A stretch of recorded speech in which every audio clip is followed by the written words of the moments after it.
Hey everybody, welcome back. And if you're new, thanks for stopping by. So today, I went to turn on my TV, and I'm using the remote here with the power button. Well, maybe I should turn it around. There we go. The red light blinks 3 times. I get my backlight going, but there's no picture, and there's no indication that I can tell what input it's on. I can't press settings, I can't do anything.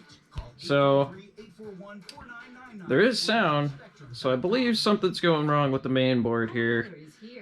I think the power board's fine, so I guess I'm gonna have to take this off the wall, pull it apart, and probably just replace the main board unless I can figure out which component is causing the issue. So let me get to the uninstall.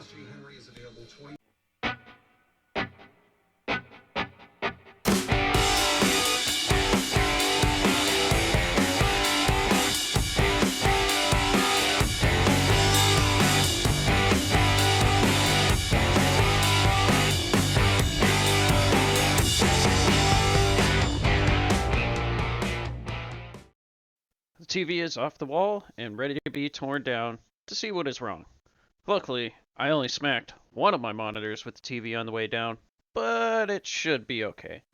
Also, yes, my RGB lights are taped to the back panel of the TV, but that's because the adhesive on the strips gave out after a while and started to fall, so I provided a little extra help with some clear tape.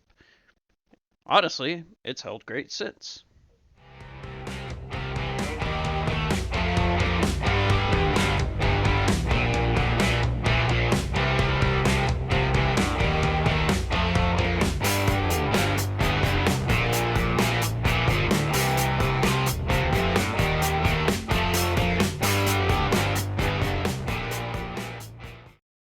Now that I have all the screws out, I can take off the back panel and do some testing. However, instead of testing, I decided to research the issue on the internet and found the most common cause of a blank screen on this type of LG TV is the video board. So, rather than testing anything, I took some pics of the video board to get the model number and then went on eBay to find a replacement. So, it's been about a week and the new used board has finally showed up.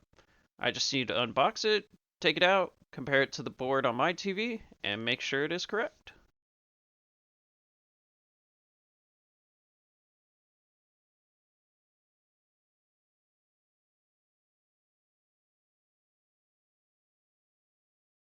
Next, what I need to do is go ahead and remove all the connections to the board, then unscrew the 4 screws and remove the little plastic panel on the back.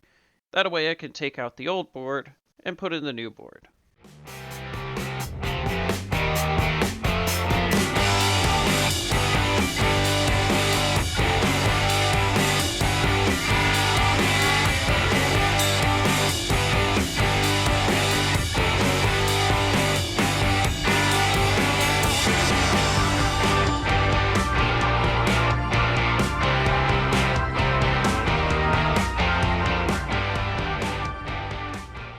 New board is on the TV. Well, used, new to me, board is on the TV, so I can go ahead, plug it back in, and give it a test to see what happens.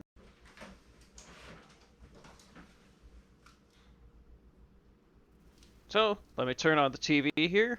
You can see the backlight's on, but it doesn't look like a picture's coming up. Next thing I tried is just trying to press any other buttons, volume, input, channel numbers, anything that might get something to pop up on the screen. But again, there's no picture. Still just a backlight, everything. So since there's no display still, I need to lay the TV back down and just double check all the connections, make sure I didn't put anything in incorrectly, not tight enough, etc. But after doing those checks, I determined there's nothing wrong with that board, and there was nothing wrong with my video board originally. What this means is I should have actually done some testing with my boards and gone further than just the video board. Probably should have tested the display board and all the little individual boards that send the information out to the screen itself to display a picture. So, since the new use board didn't fix the issue, I'm gonna go ahead and take it off the TV and pop back on my original video board because we know it's not the issue. Honestly, I could have saved myself a lot of time here if I just did some testing with a multimeter to find out that the shorts went beyond the video board itself. The next thing down the line is the display board, and then the individual boards that send the information out to the screen itself. So I need to go down the line, test those, and see what's going on with the TV.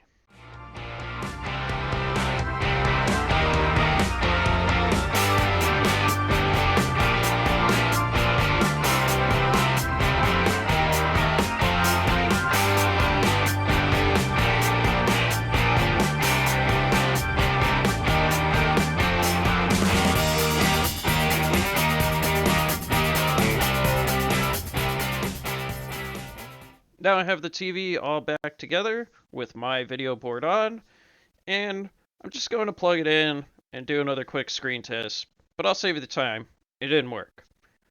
Anyway, so since we've done that, put the original board back on, I'm going to go ahead, grab the multimeter, and I'm just going to test the display board here and take it a little further and test basically everything but the power board. I know the power board works because nothing would turn on if it didn't. There'd be no backlight, there'd be no sound, etc. So we know it's not that. We're looking at the display board and beyond, which is the display board or the boards for the screen itself, which I think they're 4 individual boards that all link together.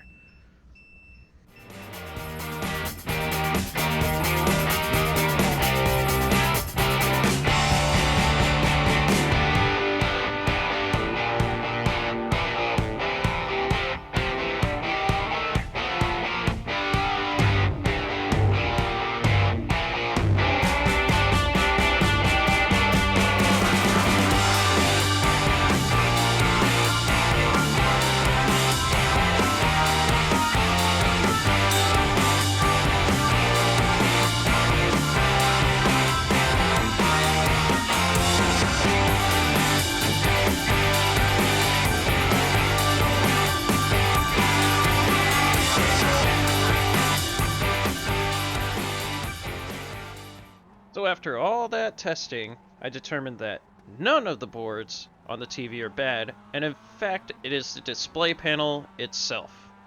I could have saved myself tons of time if I just tested everything in the first place, but I was in a rush to get the TV fixed and back on the wall, which in the end really didn't work out for me and ended up taking more time than needed. I could have known this day 1 rather than day 7 or 8 or whatever it was when the part arrived and I did further testing. Though, I will say, I luckily didn't lose any money on the video board, other than shipping, as the eBay seller of the board was kind enough to give me a full refund after sending it back, and I greatly appreciate them for that. So now, after wasting all that time, I need to find a screen for the TV. Oh, geez, never mind. $500 for a screen? That is almost the entire cost of a brand new 65-inch 4K TV. I guess I'm going to have to say this is one I cannot fix since I do not want to pay $500 for a display panel, plus shipping on top of that, and it could potentially be broken during shipping as they are quite flimsy. So, with that all said, I guess I'm going to have to end this repair attempt as I'm not going to spend that much just to repair this TV, and we'll be buying a new one. Which one?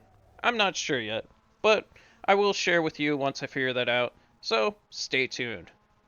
That is going to be all for today, and a fail on my part, but I'll learn from my mistakes.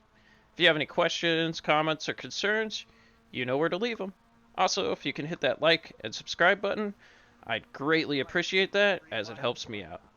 I'm working on getting to 1,000 subscribers by the end of the year, so let's make that happen. Anyway, I appreciate everyone taking the time to watch this video. Hope you all have a great rest of your day, and take care.